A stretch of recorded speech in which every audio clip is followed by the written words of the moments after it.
Hey, I'm Christian with Forest of Art and Healing Arts and Yoga Bear Box. And this is the second of two videos on the question of inhabiting your body. In part one, which will be linked above here, I talked about how the self develops in relationship to the body, how it comes to first inhabit the body.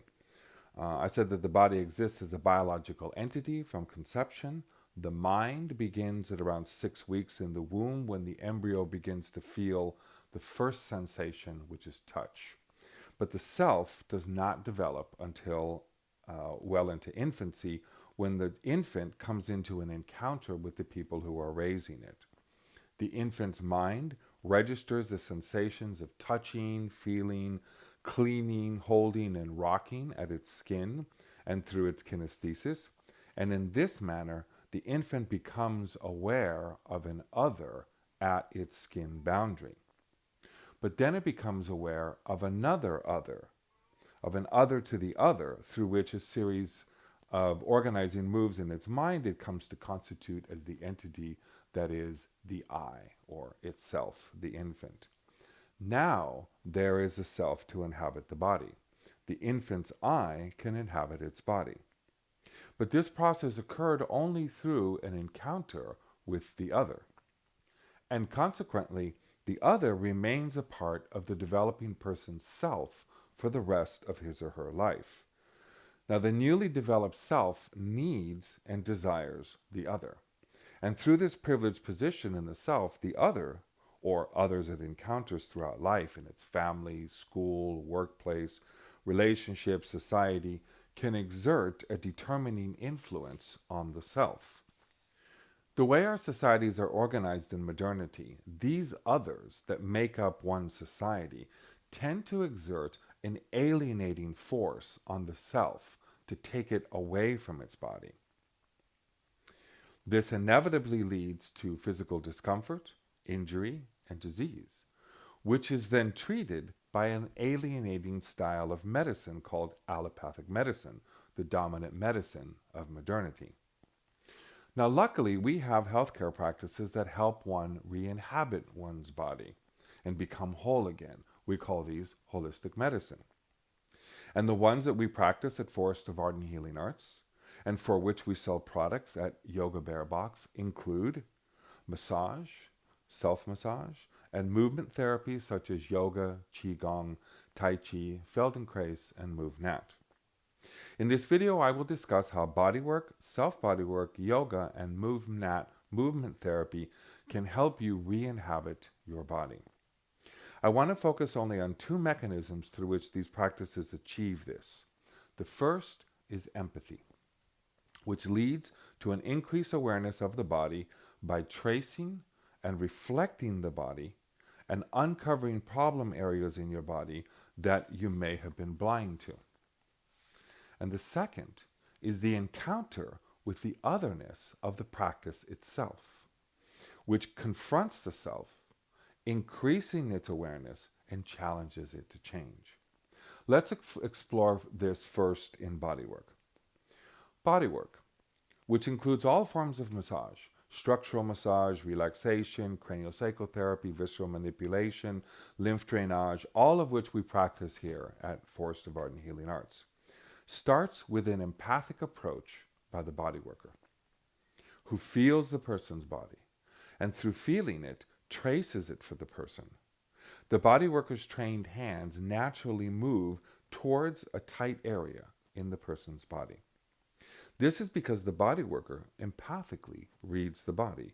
She pushes slowly onto the tight muscles and connective tissue, and through this act presents the person an otherness to the tension in his body. His self may not have been aware of this tension. Any of you who have had massage know that feeling when the massage therapist comes across a muscle you did not know was tight. You register in your mind that you're tight there. Your awareness about your body has now increased that much. You are now inhabiting your body that much more than before. When does this happen in the allopathic doctor's office? Usually, they never touch you.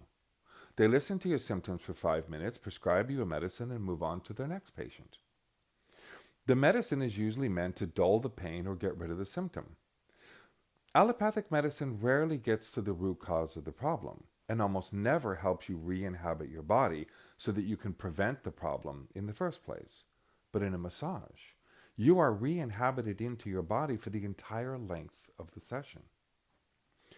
When the therapist comes across tight connective tissue, her pressure begins to warm the ground substance of the tissue. This warming makes it more fluid and stimulates its regenerative properties. Both on the mechanical level and on the psychological level, the body worker's hands, otherness at your skin boundary, causes a change in you. It regenerates and re-inhabits your body. The sensations of bodywork, stretching, burning, pain, pleasure, are felt by the person and send new signals to the brain.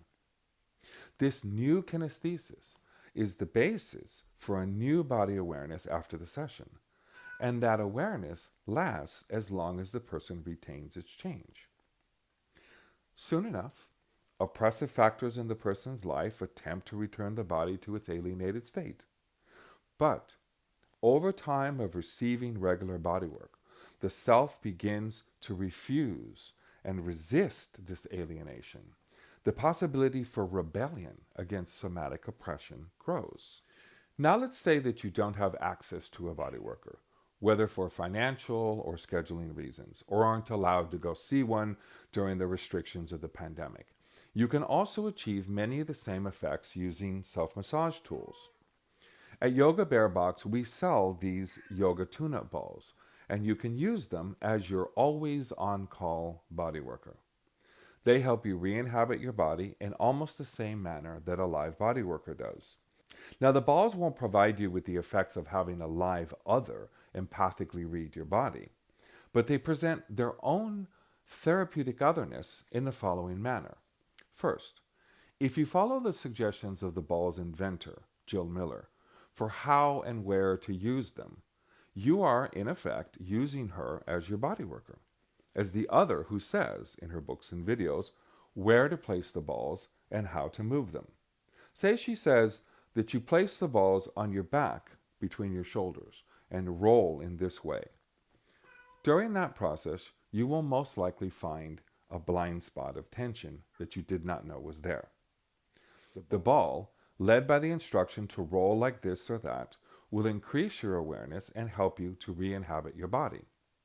Similarly, you can follow these instructions from any number of videos that other role model practitioners have made and placed at your disposal online. We also have many videos on our Forest of Art and Healing Arts YouTube page that show you how to use the balls. Then, when you bring your own contribution to the task, you grow your somatic awareness exponentially. Because the instructions don't simply say roll the ball like this or that, but they instruct you to look for your own tight areas. The practice of self-massage includes the added element of your therapeutic attention to searching your own body and learning how best to push, twist, or roll the ball for your own healing. This is the very definition of Geist that I mentioned in my first video, a critical, and in this case, therapeutic critical self-reflection. Now we can also consider the quality of the material that the balls are made of. Remember that the self develops through contact at your skin by the other, and that the quality of touch matters. If the mothering other is rough or harsh or uncaring, the self that develops will be different from the one that encounters love and warmth at its skin boundary. Similarly, if you're using the wrong kind of self-massage tool, that will deliver the wrong kind of touch and will fail at helping you to re-inhabit your body. This includes hard tools such as lacrosse balls or gua sha stones, weak tools such as tennis balls, or imprecise tools such as the black roller. The YTU balls are a natural rubber that is both firm and yielding. Its presence at your skin boundary and its pressure into your skin is obvious and persistent. This is the otherness factor of the therapeutic effect. but the material it is made of is yielding enough not to hurt you, as the hard massage tools do. Further, the surface of the ball is grippy. When it moves along bare skin, it grips and pulls the fascia, similarly to how a structural bodyworker does. With these balls, one can do a structural self-massage session. If the yoga tune-up balls were a mother attending a baby, they would be firm and effective, but yet loving. Now let's turn to movement therapies, yoga and Movenat. Yoga. Its material physical practice, hatha yoga, works through all of the body to define it through position, strength, movement, and stretch. The specific poses act as the other to the person's body. A pose such as, say, mermaid pose, Ekapada Raja Kapotasana, is an advanced pose that combines a hip opener, a back bend, a quadricep stretch, and a shoulder stretch all in one. A person works up to expressing this pose with his body. He's offered an opportunity to explore where his muscles and connective tissue are tight. He learns about his body and thereby increases his awareness.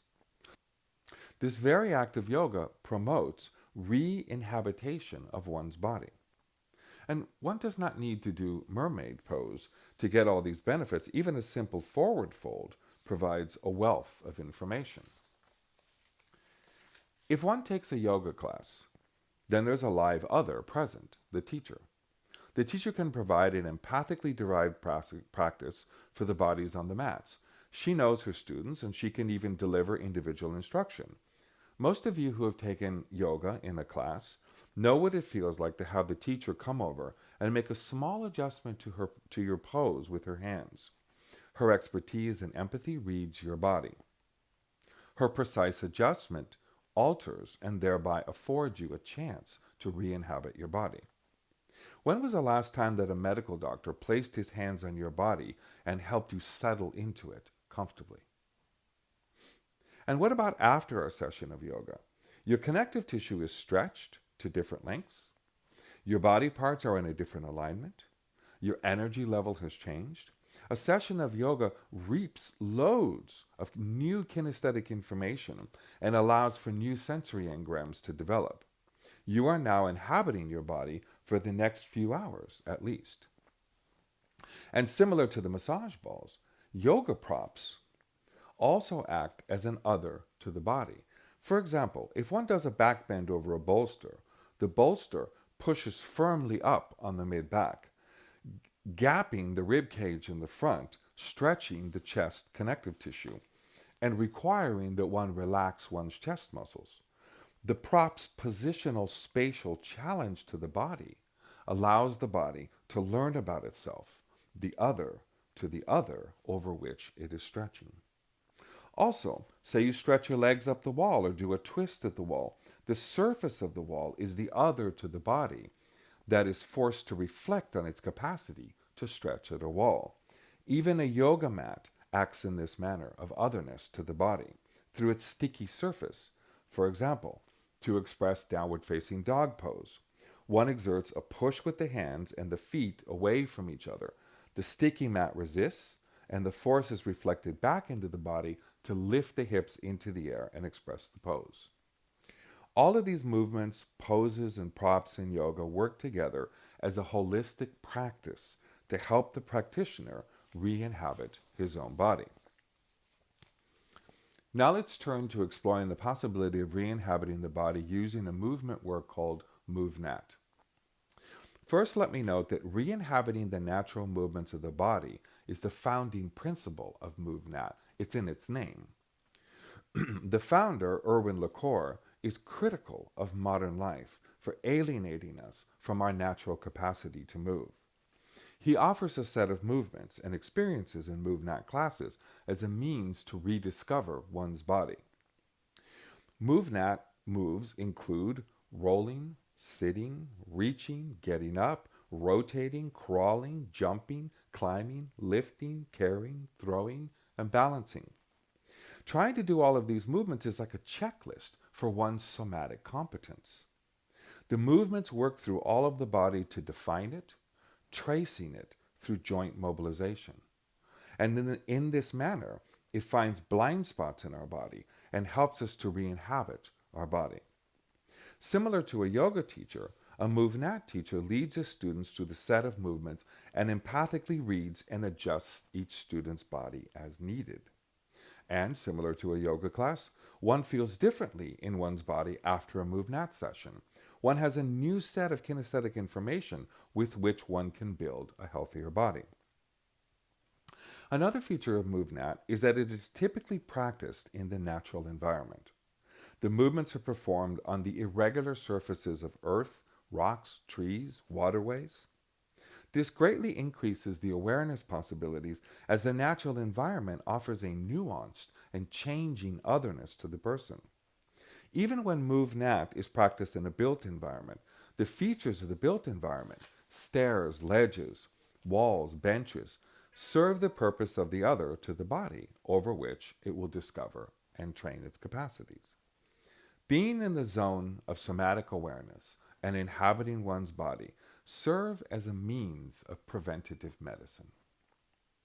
Certainly, all of these practices can help you inhabit your body to the degree that you can prevent orthopedic problems such as back pain, knee damage, neck tension, and frozen shoulder, to name a few conditions that make up most visits to doctors, and for which allopaths have few solutions other than pain relief or surgery, or their tired and tested escape line telling you that it's due to your age or genetics. But what is really going to blow your mind, the healthcare red pill that I'm offering you, is that re-inhabiting your body allows you to catch developing problems in organs, nerves, and tissues before they become a problem so big that you end up needing the emergency practices of the allopaths. Further, the theory of holistic medicine holds that the safest and most effective treatment for many physical problems is an approach that starts with having you re-inhabit your body so that you can stop doing what caused the problem in the first place. And yes, this also means the political activism that will be required to stop things that are being done to your body, such as overwork, one-sided work, massive levels of stress, environmental pollution, and societal violence. Re-inhabiting your body allows you to work with it in such a way that you stimulate your immune system to fight pathogens. It allows you to stimulate regeneration of tissues. To be alienated from your body is to be dying. To re-inhabit your body is to regenerate and start living.